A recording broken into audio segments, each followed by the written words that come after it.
Hey, listeners, I'm here to share a story that took a turn I never saw coming.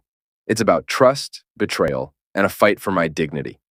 I was a college student in Denver, juggling full time work and studies, struggling to make ends meet in a city that's tough on a single guy's budget. To ease the financial strain, I decided to rent out a room in my apartment, a decision that introduced me to Jake. Jake seemed like the perfect roommate at first.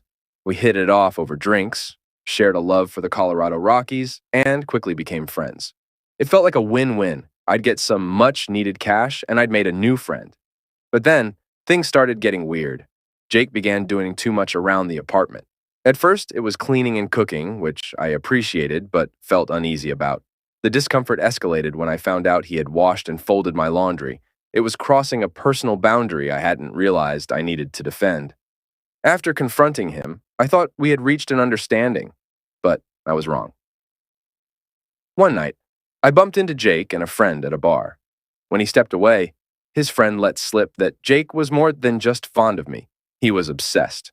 It was a revelation that made my stomach turn, not because Jake was gay, but because I realized his feelings were infringing on our living situation.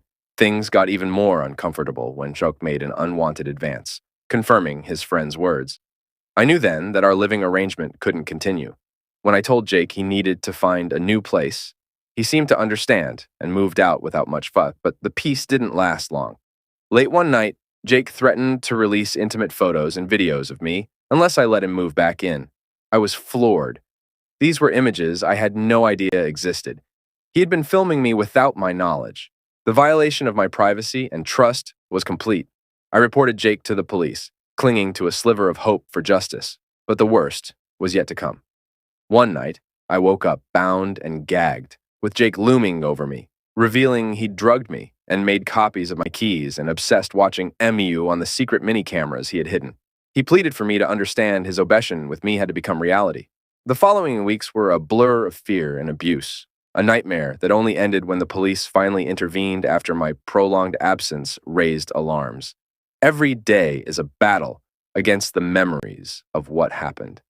To be honest, I wish I would have died. But thankfully, I have an amazing therapist